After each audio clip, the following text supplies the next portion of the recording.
Since starting this podcast, I've spoken to a lot of authors, and one of the main things I've learned is that networking and building that group of authors around you who can give you feedback and you can learn from and you can make friends with is one of the most important things you can do if you're trying to build your author business rather than just writing books. And that's why this is such a special episode, because today I'm speaking to Joe Solari, who is the head of the Author Nation conference, which is happening in Las Vegas in November. Now, it's one of the biggest conferences for authors and self-publishers in the world. It's taken over from what used to be called the 20 Book Summit, which was also in Las Vegas. And it's happening next month, and I'm heading there. I'm super excited about it. And in this episode, I'm speaking to Joe all about some of the talks I'm most excited about hearing as an author and an author business, and also some of the exciting things I'm going to do whilst I'm in Las Vegas. So if you are thinking about coming to Author Nation, or you want to go to a conference and start networking with more people, then I think Author Nation is a great one to go to. There's tickets still available at authornation.com. And you can also find links to that in the show notes. But this is a really great episode. We're going to be talking about how you can make the most out of these conferences, and also how you can build that network of people around you as an author so that you can start to grow your author business. So I think it's a fantastic episode, and I think you're going to learn a lot. Hello, and welcome to the Publishing Performance Show. I'm here with Joe Solari, who's the Managing Director of the Author Nation Conference, which is a conference I'm really excited to go to in a few weeks. So welcome, Joe. Thanks for having me on the show, Teddy. This is a real pleasure. Yeah, you must be really busy at the moment. Yeah, we are. It's a good, positive busy. It isn't like, oh, what's happening? It's like, we're closing in.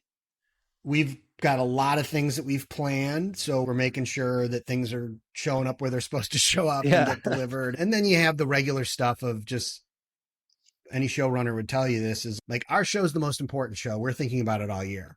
Yeah. Attendees, whether they're readers or authors, either they sign up right away and they're planning, or it's right now is when they're deciding, yes, they are going to go or they're not going to go. Right. So there's a lot of people that are just piling in right now.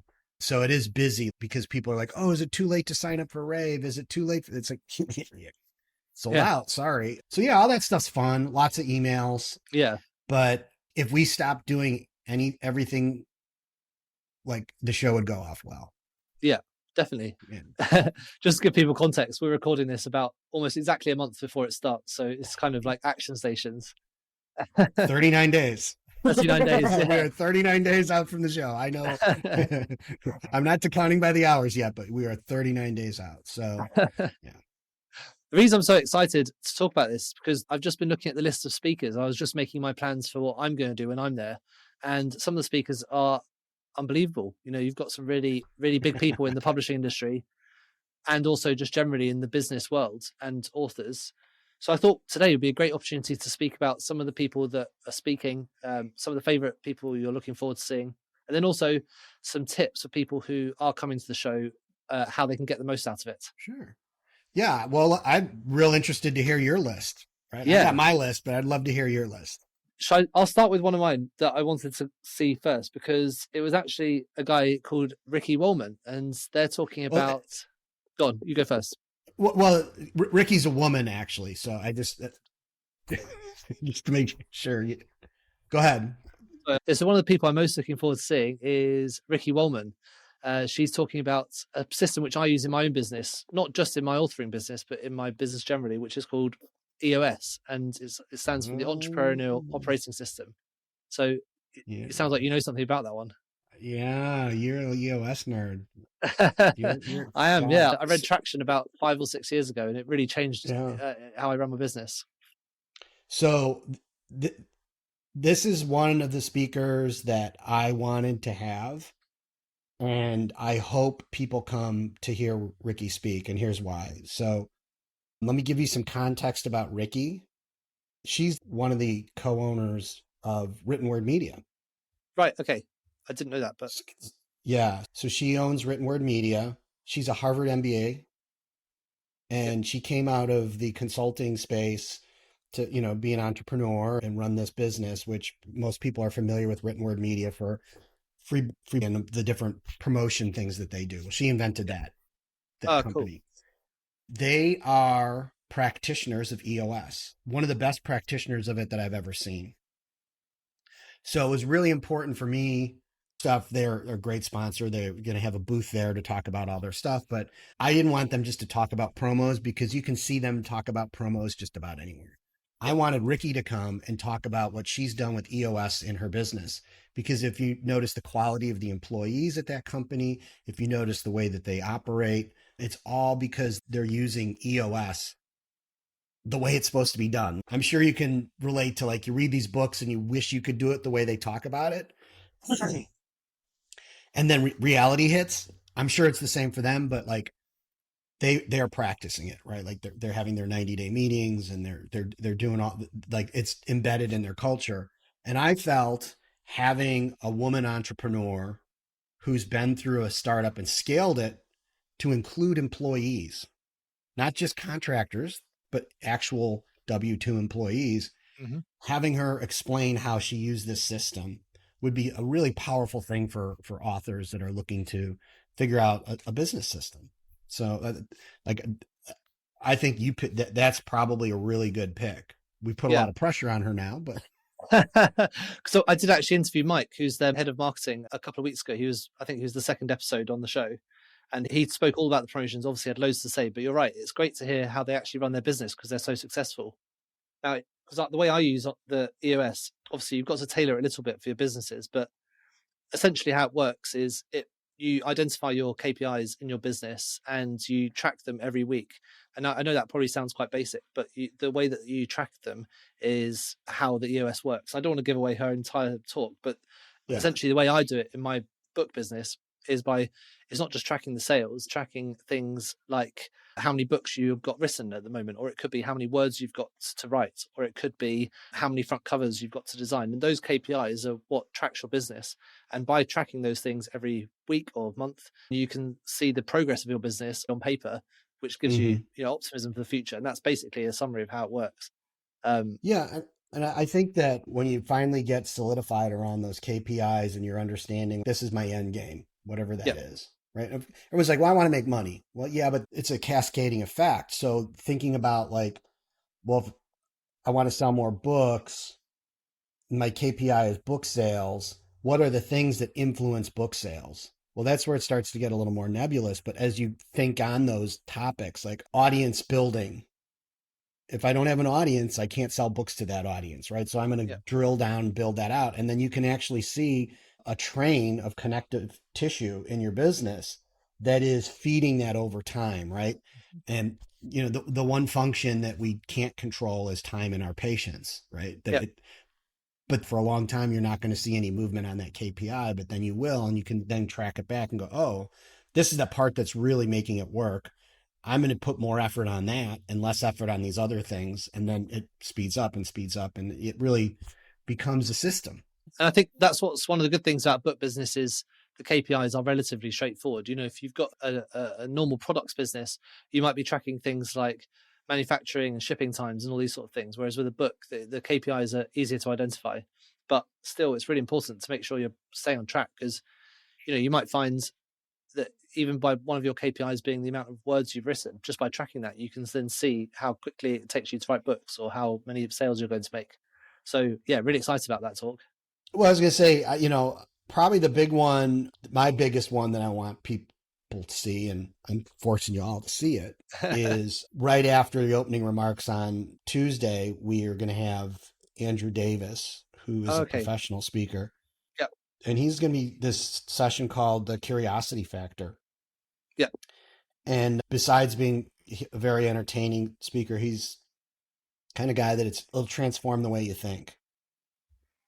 And his ideas around challenging what makes people engage is going to be real interesting. And it's demonstrated to you live on stage. And you're going to, so I think that is important because as content creators, we've kind of been duped into giving away our product for free. And what I mean by that is, oh, you want to get visibility, you need to create social media content. And how is that content going to be presented and how is it supposed to be done? Well, here's this latest update on what we think works in the algorithm. and then we all drive to that, right? We all run to that particular set of like, I'm going to do a 10-minute video, or do a 30-second video, whatever it might be, right? Hmm. Versus thinking about how you can be more on brand and building, a connection and curiosity with your fan over time, right? Letting that slow boil, to really build a longer, deeper connection. It's antithetical to what most marketing is talking about, because most marketing is being subverted to what works for a social media platform to capture attention. So Yeah. I think that that'll be one that a lot of people will come off of, and it'll also kind of set the tone. I feel sorry for all the speakers after him. Basically, you've got to see him. It's going to Um, be that good. yeah, I've seen him present on other topics. I am highly confident that the level of speakers that we have, people like him that we're bringing from outside the industry, because we're bringing a lot of people from outside the traditional publishing circuit that you see, are of an exceptional level Yeah. that you've never seen at other shows. Also, the level of speakers in the diversity of speakers in the sense of how they're making money, right? Yeah. We all, it's just human nature to appreciate others' success, right? Yeah. But we're showing you there's a lot of different ways. There's many ways different up the mountain. Well, let's show you some of them, right? Instead of just showing you the same trodden path with 300 hikers going up Everest, here's some other ways. They may be more difficult and treacherous, may take longer, but they may be better suited for what your business practices are going to be going forward. Yeah, that's great that you're bringing so many people from outside the industry, because one of the things I speak to writers a lot about is they're so worried about the writing that they don't focus on the fact that they're actually writing a book in order for it to be a business. Like, for the most part, some people just are writing and that's fine, but they're not going to make money if you're just not concentrating on the business aspects of it. So by bringing those people in from outside of the industry, you can get that fresh perspective. So I think that sounds like a really great talk, that one with Andrew Davis. And there's several others, we only have so much time on this, but we spent last year going to other events like Social Media Marketing World and getting people to this event, and not just saying, hey, come speak, because every speaker is looking to speak, right? It's Yeah. finding people that we felt, we being Sue's, my wife, and I, could help the industry and can either give us a shock and wake us up, or help us rethink some things that we may be thinking about in our little bubble. And part of that process was explaining to them the industry, because what's really cool is you go to some folks and they're maybe amazing at a particular type of marketing, and then you explain to them, hey, there's this group of people that are publishing fiction and nonfiction, and they need help, and they're like, wow, I love, and maybe I have to tweak a thing here or there for the different product type, but like, yes, it's applicable. So yeah, there's a lot of space and time going into demonstrating that this needs to be, a situation where we bring fresh blood in. Yeah, yeah, definitely. I mean, there are still plenty of people talking about stuff specifically for authors, though, as well. One of the other speakers I'm really looking forward to chatting to is Damon Courtney. So he's from Book Funnels, which is a really cool tool, which I think people don't maybe use enough for their books, like, because it works for both nonfiction and fiction books, and it's essentially like a tool that helps you to create those funnels so someone can buy your book or get a cheap book or a free book at the beginning of the Mm. funnel, and then you can funnel them into buying further books from you later on. And that is such an easy marketing tactic. And just before this call, we were talking about things that you can take away and can have a high impact on your business by implementing a funnel like that. Yeah, I think anybody that's a newer author that comes in and they connect up with the right people in the industry, at some point in the first or second conversation, there's going to be somebody that says to you, well, you need book funnel. It's kind of that fundamental in marketing basics. So what I observed is people say that, and then people run out and buy it, and they're like, now what? So what we've done, Damon and the book funnel team has been an amazing supporter of the show. Um, they were one of our partners in Story Wars. They sponsored a Story Wars team. They're having a booth, so you'll have access to them all week long, um, in the Mix and Mingle Midway. And we set up a session specifically for Damon where he can have the time to go through all the basics of BookFunnel. So if you've never used it before, or you've played around with a feature and you want to know more, he's going to have that on that first day, this really long session where it's going to be him just going through all of its features, because I believe there's tools like that and a few others that people just need to know how to use, right? Yep. And you'll notice we've got one of the things we did with our sessions, we have at a strategic level, we have invited speakers. These would be people that we've identified as bringing value, and we're paying for them to speak through ticket and room and cost to the show. We have vendors as well. In a vendor session, which will be clearly marked, those people are going to talk about their product. Hmm. They may be talking about value around their product, but don't be surprised that they're going to try and sell you a product. Yeah. Right? And the people that we have there, we believe we're not endorsing any particular product. What we're saying is for example, writing software. There are a multitude of products. They all have strengths and weaknesses. Come and just, if you're in a point where one of the decisions you need to make in your business is what product am I going to use for writing, go to those sessions with that question in mind of like, what are the things that I need help with, right? So that you're not going there to be sold, you're going there to evaluate. Yep. Right. You look at 3 or 4 of those packages that you think are the right ones, and then you can come away and say, you know what, after that, I think product B is the best product for me. That's how good business practices and decisions are made. Now you may find out later that you change your mind, right? But like, use the show as a way not to be sold to, but to be a discerning buyer in those cases. And I think with BookFunnel, you know, that's one of those products that, like I said, you're going to have to be using if you want to do effective marketing like you just laid out. Like Yep. it's worth the value just for that. Damon will later have another session where he's going to be talking about direct sales and some really high end stuff that he's doing that's for more advanced people. So I think that gets to the core of like our programming, is thinking through, you know, how can you come in and get, you know, improved skill sets and transformational thinking. Yeah. Yeah, definitely. Because so funnels is a concept in marketing that I think authors maybe are missing, because in most other businesses, those funnels are like, it's a standard part of marketing where people are saying you're starting at the top of the funnel and then going down to later on to more purchasing processes. So I think going to those marketing talks where it is people who understand that outside marketing and bringing it into your authoring brand is one of the best things you can get out of these sort of conferences.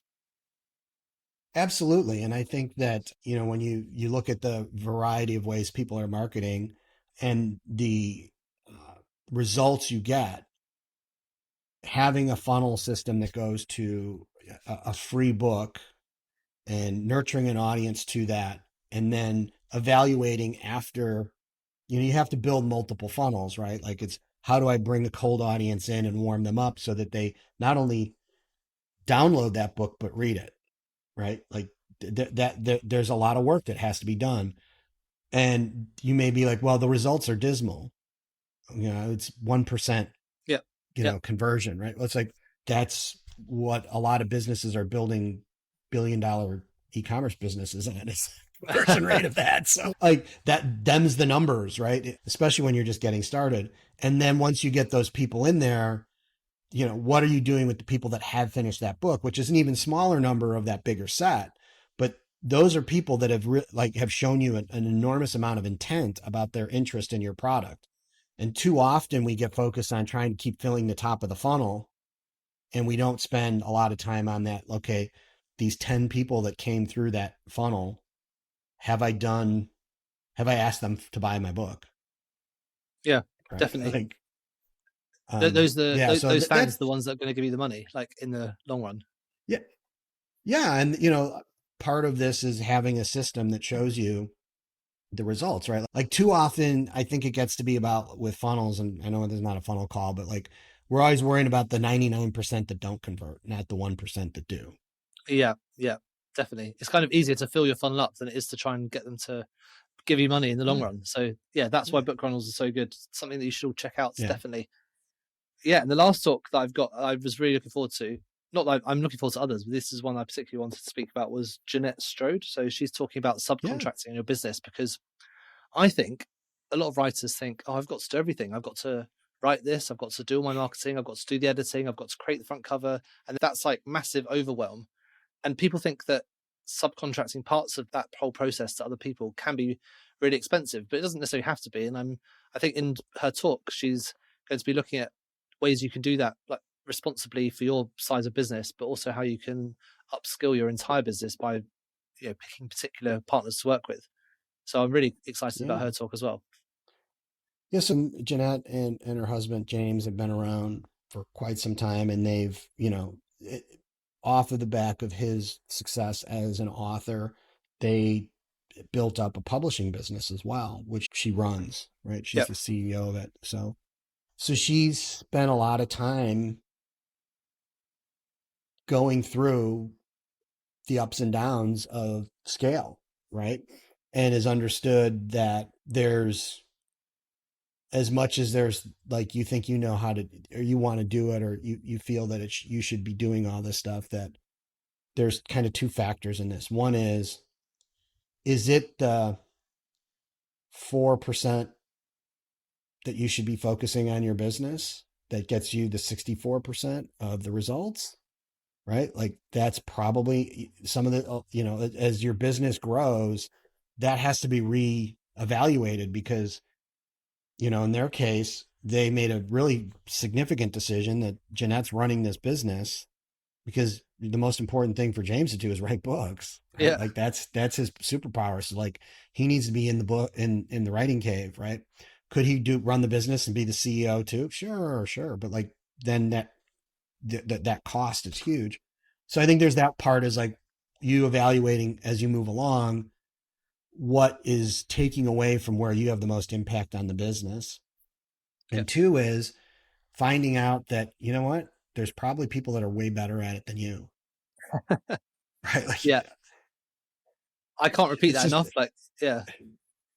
yeah, like, do you think you're like, there's a lot of people who can make covers and they're way better cover designers than me, but they're not the best cover designer there is. Right. And Mhm. so like, I understand having to make trade-offs on time for money. Like that's called entrepreneurship, right? That's Yeah. always going to be something.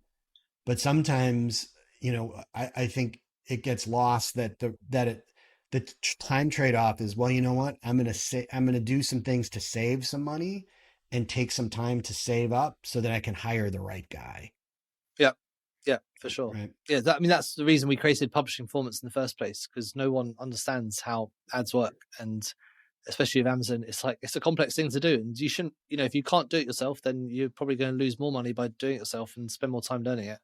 So yeah, Yeah, and you bring up a good point about the product and something like advertising, which is an important function. And you go and you hear a lot of people saying, "Oh, you got to do ads, you got to do ads," and it's like, yeah, okay, so you made the decision now that's part of your business. Keeping up with all the changes, right? Like you're a software developer, you're like, oh god, they made another change, right? Which means you have to make changes to your stuff.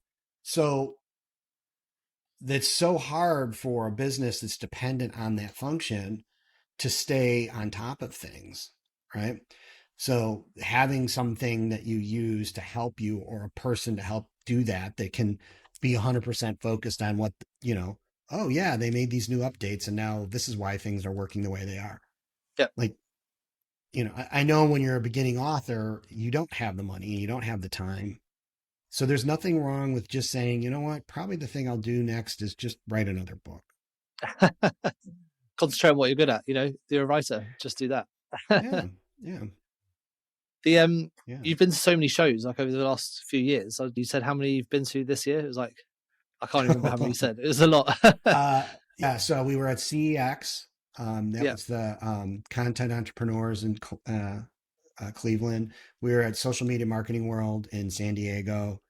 So, and then, you know, the two of those were solely to identify how we can find content or, you know, evaluate how others are running their show. Like we're there to poach ideas, and like we're friends with the guys that run Social Media Marketing World now because we just made sure that we contacted like, hey, we're running a show too. Like, tell us how you did this, because, you know, their show's much smaller than it was post COVID than pre COVID, but like it's scaling back. But, you know, that was one of the biggest social media. It's probably still the biggest social media marketing event with some of the most preeminent people there.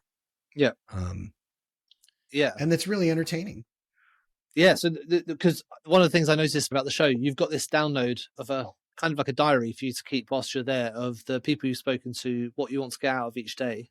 And I thought that was really cool. And I was guessing that you got that from all your experience of seeing all these different shows, because I've been to quite a few of these shows, and you often, you know, you see all this really cool stuff and you become really inspired and you're like, oh, I'm gonna go and 10x my business. But you then read through your notes and you're kind of not difficult to make out what it is that you've done. So I thought it was a really nice idea to split it up like that. Yeah.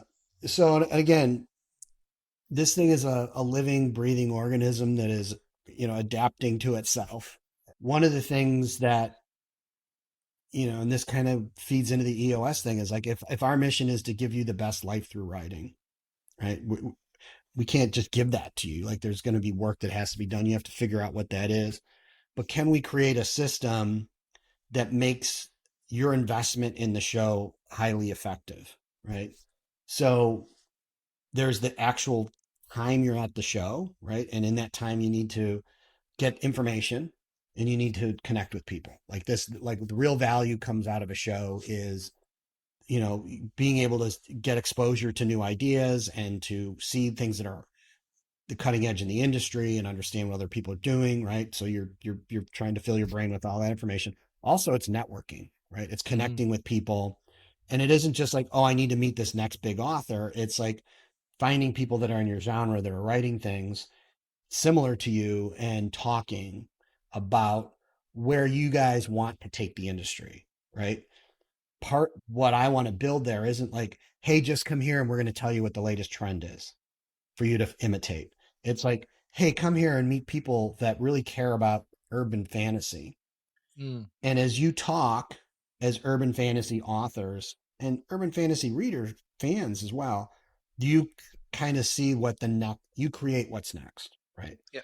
That out of this comes an amazing idea that changes that genre. I think that's a possibility. But to what we did, you know, we designed this notebook, which, you know, how many shows have you been to that's got a notebook? Every show, right? Yeah. But what we have in there is a system, right? And so the idea being score things, rank things, and then at the end of each day, collect that information and reflect on that information, right? Because there's like the other part of this thing that's kind of, because I'm doing a lot of research on how the brain works and productivity, and the fact that you go just through that process unconsciously, you're setting yourself up for your brain to kind of rewire itself and bring these ideas together if you do get any sleep. But like process of just writing that out sets things up for you to do things unconsciously. By the end of the week, you should be able to take that information that we've helped you collect and gone through at these end of day sessions to force rank 1 to 3 items. Mm-hmm. And my goal is for everyone to go away with one high impact, low effort item. Yeah. You know, we've got over 1,000 tickets sold. If those 1,000 people come away with that one thing and they go do that, that's going to fundamentally change the industry forever. And it's going to make their businesses more successful. Will everyone do that? No. But if we see 25% of people do that or 50%, this show is going to be the most effective show on the planet. And I hope people understand that, like, we're thinking about this thing this way, right? That's why we built the community. We didn't build a community just so that you guys have a place to go post things and ask questions. I mean, that's part of it. It's also so that you can find people to come away with that are accountability partners. Like one of the last pages here is for you to get your accountability partner to sign the book and you exchange information, right? Yep. I don't know about you, but for me, when I know somebody else is counting on me, I produce a lot more. Yeah. I can always rationalize my own Yeah. place in it. But when I'm like, oh, Teddy's expecting me to have this stuff done, I don't want to look bad in Teddy's eyes. I really respect Teddy. He's helped me out. And at least I owe him to do these things. And then you're thinking the same way as like, I don't want to disappoint Joe. Like Yeah. we signed it. That's those systems. Like that's really simple stuff. Like we learned in the buddy system, right? Like that's from Boy Scouts. It's not Yeah. something we came up with. Right? Yeah, that's why I thought that I went through that download and I was like, this is amazing, because you do get a notebook with every conference, but you don't get it laid out in a way to get the most out of those conferences. And it kind of leads into one of my top 3 tips that I thought we could come to a close with. I think when you're taking notes, that accountability thing is great, because the most important thing is to try and make a note about the people you meet and what you talked about, so that then when you do follow up with them later on, you've got a reminder of that conversation. And again, it's that accountability. What did you agree? Follow up with them and Mm. say you're going to do that. The second one is try and do the nighttime stuff, because you're going to be tired, but that is where some of the fun conversations happen. You can have a good laugh, but any conference is a good chance for you to meet people in a slightly less formal way. Maybe you've got a beer, or you're at a restaurant, or you're in one of the more communal areas. Don't overtire yourself, but try and meet those people in the more informal spaces. And the last one is just to try and speak to as many people as you can, because you never know where those like serendipitous moments are going to come from. Like obviously Amen. the talks are really important, but it's the speaking to people afterwards. Like if you like to show, go and speak to the guy that was talking, because he'll be around somewhere and say, hey, I like this aspect. You never know where that's going to go. Yeah, I think that those things are super important. Around that, I would add, how do you prepare for the show? Yeah, even Right. yeah, that's important. Um, because of some of the stuff you said, like so go to bed early and take care of yourself before the show. Get ready. Like this is like preparing for an event, right? It's like, so expect that you're not going to get great sleep while you're there.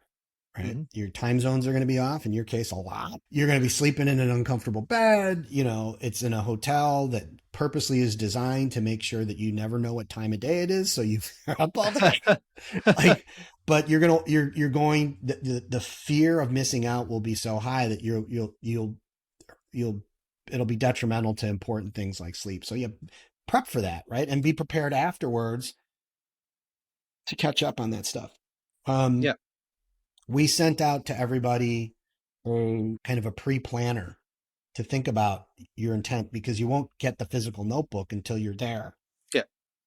So thinking through like, what are my objectives at the show? And you've touched on like the key things, but it's like, you know, if you're wherever you're at, think about where you're at and what you need to get to whatever the next big milestone is. So if you haven't published, that when you go back next year, that you're published.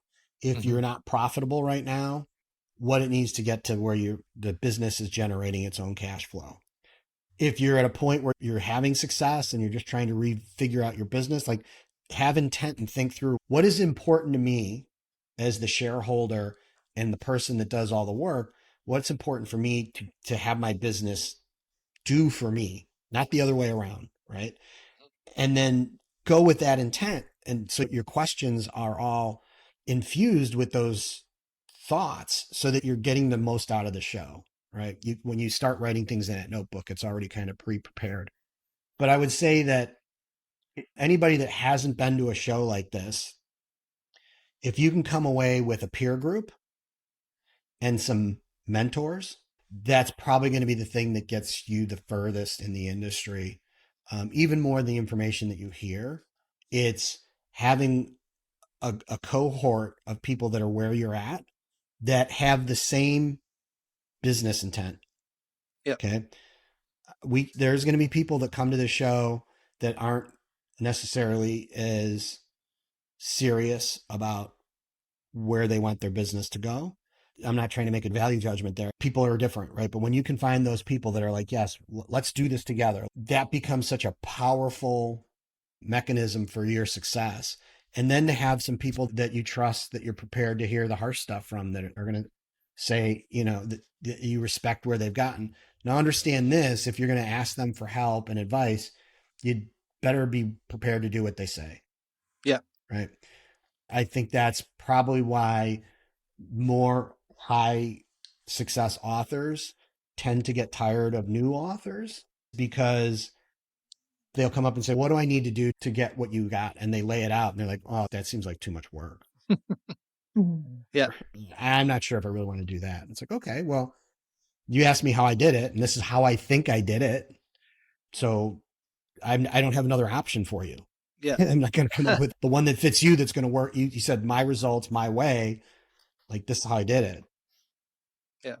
And some of the authors speaking are so successful. There's going to be so many bits that you can get from listening to them speak on stage, but also chatting to them afterwards. These conferences are a great chance to get to know people and make friends and get really good insights from people who have been there and done it. So that's why I'm so excited about coming. We've got a diverse group of authors in the sense of ways that they've had success, levels of success, right? Too often we get wrapped around the axle of like, this person's a 7-figure author. They are, but a lot of the things that have happened for their success may not necessarily be reproducible by you. Yeah. What is the stuff you can take away from them? A lot of times it's around their commitment to the business, their practices. There's also people you should be listening to that maybe are just a little bit ahead of you, that are trying some other stuff. They haven't attained the 7-figure status or whatever it might be that we attribute as shorthand for success, but they're doing the work today. Too often we think about the idea of the port of call, right? We're trying to get to that. We're sailing the ship to that port in the Bahamas. One day we'll get there, right? That's our destination. In the meantime, we're on the ship, we're changing the sails, we're checking the compass, we're following a course. Like, that is getting there, right? And if you don't do that stuff, you never get to the end destination. And that's the part that we're trying to help people see, is like, okay, well, maybe the end destination isn't 7 figures, right? There's some people that I think should be listened to that are running businesses that are maybe just doing $180,000, right? But they're immensely profitable and they perfectly fit that person's lifestyle. Yep. Right? They've built a business that serves them, right? Making 7 figures is not their goal. The goal that they've hit is their goal, and it's like they're crushing it. But too often we get sucked into this prestige and status, and that's not the reality of this industry. Is that those are the outliers. Yeah. Yeah. Great. Well, I mean, I'm really looking forward to coming to the show. Where's the best place for people to get in contact if they want to get tickets still? Yeah. So you're 39 days, 1 hour, 7 minutes away from the show opening up. You would go to authornation.live and get your ticket. And then, the show is in Las Vegas. Monday, November 11th is our industry day. Then we go into 3 days of author programming. And then the last day is our rave event, which is all about readers. We bring readers in on Thursday evening through Friday evening to create a environment full of people that like books and listening to books. And hopefully you've got a table there that you can sell them some books. Great. Really good. I'm really excited. Looking forward to catch up with you when we get there. Well, what we've done with the space is we've increased the area where people can hang out, and we've rented furniture. So there's going to be more hangout space in our space, that you don't necessarily have to be in the casino, and there'll be bars open in the evening. So the whole idea is to facilitate that stuff you're talking about. I know for a fact some of my most successful clients that I work with on the business coaching side, their big breakout came from conversations that happened after hours between 1 or 2 people, and maybe they decided to co-write together, or that person gave them that tidbit of information that was what changed things. That's the magic, right? That only happens like we facilitate this whole thing, and then people show up and make the magic, right? Yeah. It's kind of like going to a concert. You need the band, but if the audience isn't engaged, it's not the same show, right? So when we bring this all together and we just let this experience play out, I guarantee there's going to be somebody there that gets that $1 million trigger. Well, thank you so much for spending some time to chat to me today about the show and just some tips generally for going to these shows. Yeah, head to Author Nation to get your tickets if you still haven't got one yet. And if you are coming, drop me a message and I'll see you there. But thanks for joining us, Joe, and I'll speak soon. Thanks again, Teddy.